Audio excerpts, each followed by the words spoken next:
Hello friends. Today, I have the privilege of sharing with you an extraordinary and historic moment that took place recently in Luxembourg. It was a day filled with significance, not only for the country but also for its royal family and, indeed, the wider Catholic world. Grand Duke Henri and Grand Duchess Maria Theresa of Luxembourg had the honor of welcoming Pope Francis, the sovereign head of the Vatican, during his apostolic visit to Luxembourg and Belgium. This was more than just a diplomatic event, it was a deeply meaningful occasion. For Grand Duke Henri, in particular, it marked his final major act of receiving a head of state before stepping back from his royal duties on October 8, 2024. After decades of dedicated service, this event symbolized the closing of one chapter of his life and the beginning of a new one.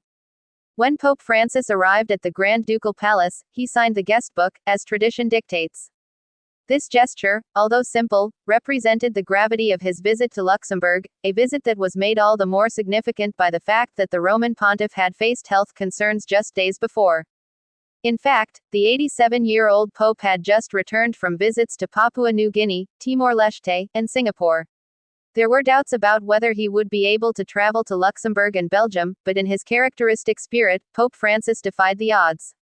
He arrived with high energy and determination, truly a testament to his unwavering commitment to his mission.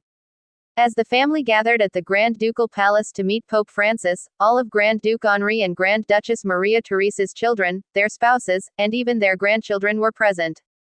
It was a family affair as much as it was a state occasion. And there was a touching moment when Pope Francis met his namesake, Prince Francis, the youngest son of hereditary Grand Duke Guillaume and hereditary Grand Duchess Stephanie. This meeting symbolized continuity and a passing of faith between generations. But what made this event particularly significant for Luxembourg was that it was Grand Duke Henri's last major act as sovereign. Throughout his reign, he has cultivated relationships with international leaders and dignitaries. Hosting Pope Francis was a fitting way to close his chapter of public service. It highlighted his lifelong commitment to both his country and the global community. For Luxembourg, this apostolic visit carried immense cultural and spiritual weight. It underscored the deep-rooted connection between the country and the Vatican, a bond strengthened by shared faith and tradition. Luxembourg is a nation where Catholicism remains a cornerstone of its identity, and having Pope Francis visit was a reminder of that heritage.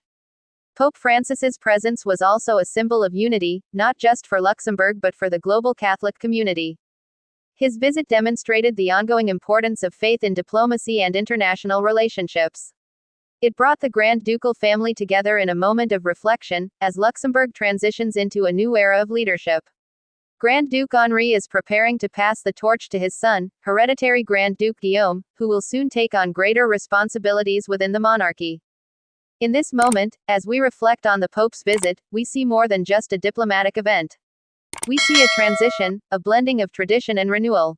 For Luxembourg, this was not just a visit from a religious leader, it was a moment of change, of looking forward to the future while honoring the past. And so, ladies and gentlemen, as we think about this apostolic visit, we must also think about what it means for the future of Luxembourg. The legacy of Grand Duke Henri will continue through his family, through their commitment to service, and through their faith. The warmth and welcome extended to Pope Francis during this visit will be remembered as a defining moment for Luxembourg, as the nation steps forward into a new chapter. Thanks for watching. Please like, share and subscribe my channel.